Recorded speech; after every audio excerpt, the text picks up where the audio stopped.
Victoria. Oh oui. Oui, Victoria. Alléluia. Alléluia. Alléluia.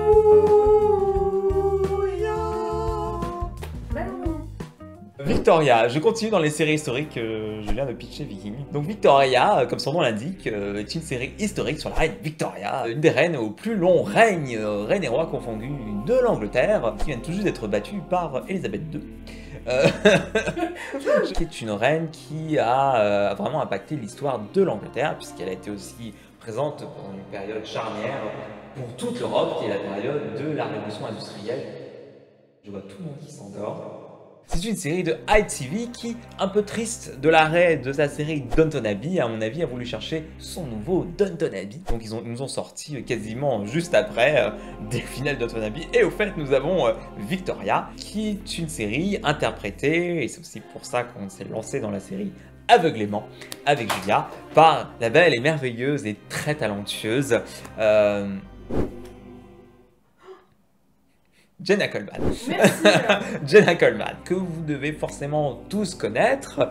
On sait qui nous regarde, les fans de Doctor Who, comme étant une des compagnes du Docteur, compagne importante qui a marqué beaucoup de gens. Donc Victoria, c'est très simple, hein. On va parler de l'histoire de Victoria. En plus, ce qui est intéressant, et c'est un peu la même histoire avec Elisabeth II, de deux femmes qui sont un peu arrivées sur le trône un peu par accident. Elisabeth II, c'est parce que son oncle était roi a abdiqué, donc c'est le père d'Elisabeth qui est devenu roi et du coup elle est devenue reine. Et je crois que Victoria s'est plus ou moins retrouvée dans une situation comme ça, où ça devait être quelqu'un d'autre qui devait être roi, mais comme il n'a pas eu de descendance, c'est plus ou moins retombé sur son père et du coup sur elle. Très jeune aussi, elle avait genre à peine 18 ans. Donc l'Angleterre se retrouve avec cet enfant qui devient reine, donc forcément tous les hommes arrivent autour d'elle et commencent à la... Et je trouve que la série montre plutôt bien ce genre de truc, qui montre à quel point déjà que l'éducation des filles, même quand on est une future reine, n'est pas fut-fut. Elle était un peu dans un désert intellectuel. On l'a appris à faire de la broderie et faire de la conversation. Et là, elle se retrouve chef des armées de l'Empire britannique. Et donc, elle essaye un peu de s'affirmer. Et elle galère, c'est pas forcément, elle arrive pas en mode je sais quoi tout dire, je sais quoi tout répondre.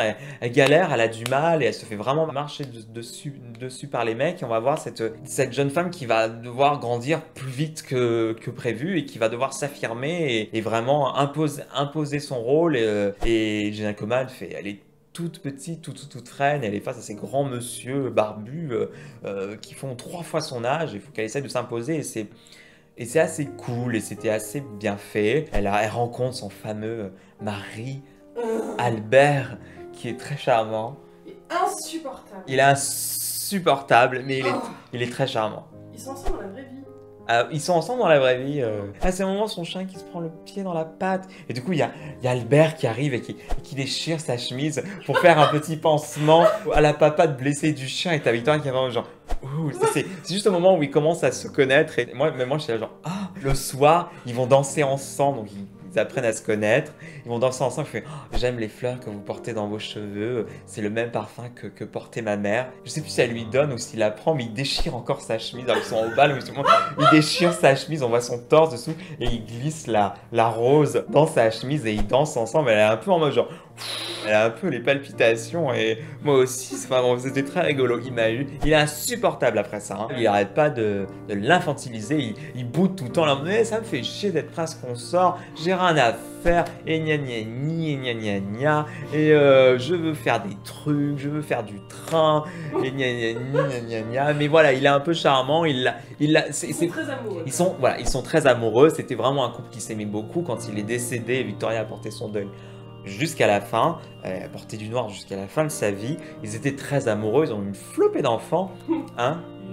Il est joli. Au niveau des thèmes de la série abordés, donc c'est assez intéressant quand on connaît pas trop l'histoire d'Angleterre. Je pense qu'en Angleterre ils connaissent un peu toutes ces histoires, mais nous on a découvert des nouvelles choses. La famine en Irlande, les histoires des syndicats, les histoires des colonies, un épisode où il y a une espèce de fête un peu... Une grande fête très faste et il y a une espèce à un moment on sent qu'ils ont voulu faire un peu comme le film Marie-Antoinette, il y a des plans en GoPro. On s'attendait à avoir une paire de Converse ou de Doc Martens au bout de 5 minutes, ça marchait pas trop. Alors un autre truc, ils ont un peu raté, donc ils ont fini, ITV n'avait plus Downton Abbey, donc ils ont voulu refaire une dynamique, les aristos en haut, la noblesse en haut, tout ça.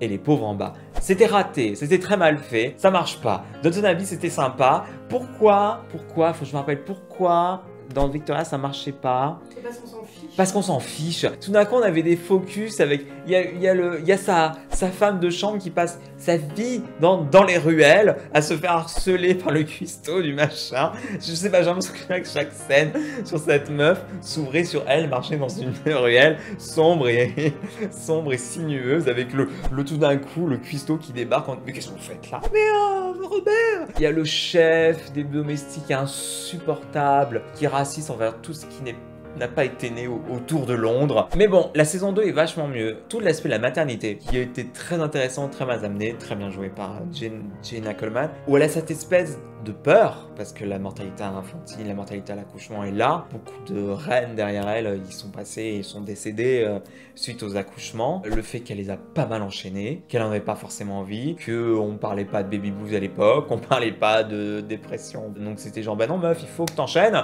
il faut que t'enchaînes la vie. Tout le côté s'attacher aux enfants, c'est compliqué de s'attacher aux enfants, on sait pas s'ils vont vraiment survivre aussi longtemps. Donc tout ce côté maternité qui est très mal amené et vraiment la grosse angoisse, c'est la peur de retomber enceinte, de se retaper l'accouchement, de se retaper les complications médicales qu'il y a derrière, la pression, enfin beaucoup de choses mises sur cette petite bout de jeune femme. Non vraiment Victoria on aime bien. C'est un gros gâteau, c'est un bon gros gâteau avec une bonne tasse de thé. Le générique est super, on l'adore et je veux dire, j'adore y mettre des filtres Snapchat dessus et d'avoir Victoria parce qu'on voit la tête de Victoria qui se lève. Donc je lui mets des filtres chiens, c'est très drôle. Donc c'est en plus qu'à mettre ce côté gros gâteau, c'est vraiment la série anglaise classique. Ils vont voir des Français à un moment.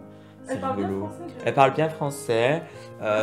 On s'en prend plein la gueule. C'est très rigolo. J'adore quand les Anglais se foutent de la gueule des Français. L'épisode où ils sont tous les deux, ils se perdent dans la nature, ils se retrouvent hébergés chez l'habitant. J'ai complètement oublié ça. Alors apparemment ils se perdent dans la nature et ils sont hébergés. Oui, ils se perdent dans la nature en Écosse. Ils sont hébergés chez l'habitant qui ne savent pas qui ils sont évidemment. C'est très très drôle. Je crois qu'ils se rendent compte à la fin que c'est en Angleterre et ils en pâlissent. Qu'est-ce qui se passe d'autre?